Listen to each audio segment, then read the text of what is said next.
to my home gym. Today we're going to talk about the Suffer Saturdays. Clearly we're not writing partner workouts because we're hoping social distancing, we're farther apart.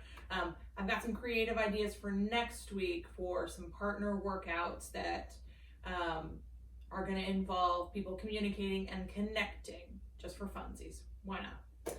Our warm-up today, though, is going to not involve any equipment. So we're going to have 30 seconds of 3 different movements. First one's going to be that mountain climber.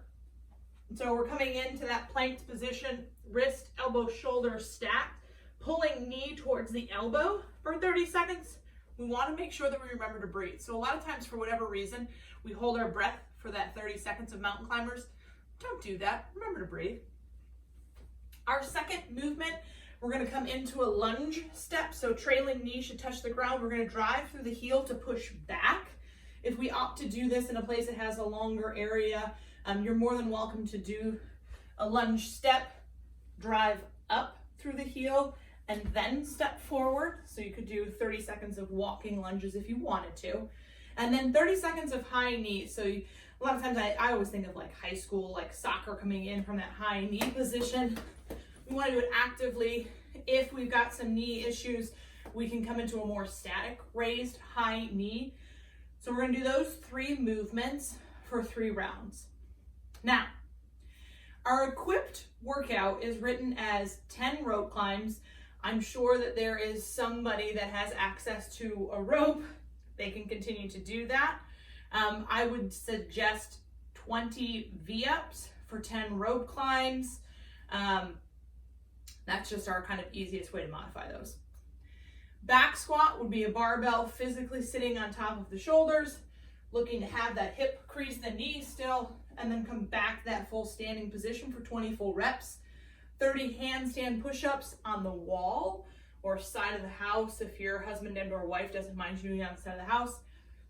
And then 40 calories on a rower. Could be on a bike. You could also do an 800-meter run. So there's lots of different ways to modify even the equipped version. Most of us are unequipped. So that's where our handy-dandy living room is going to come into play. 20 toes to couch.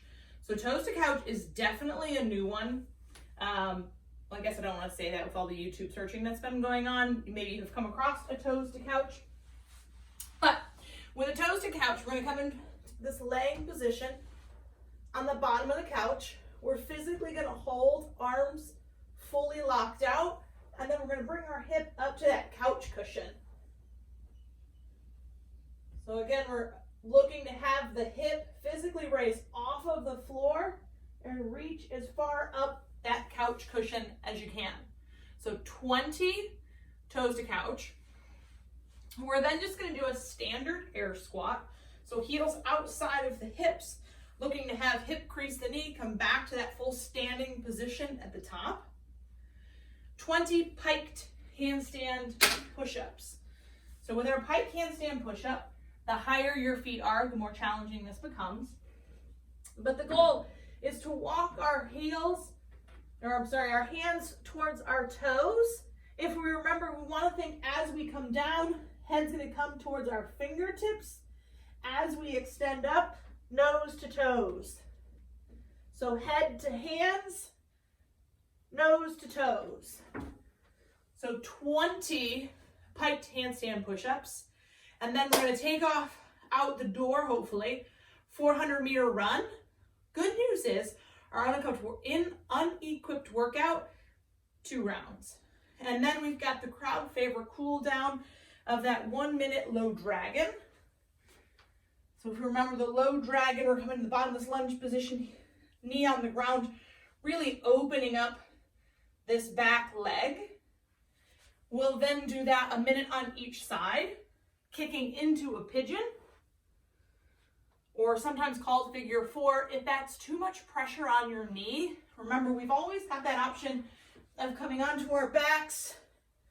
Again, still creating that figure 4, and now I can take my hand on top of my knee, my opposite foot under my heel, and start to push that hip open. But it'll take some of that pressure out of your knees. And then the 2-minute frog, which is always a crowd favorite. We're going to open up essentially to the inside of the foot on each side. And the magic really will happen as we start to sink our hips back towards our heels.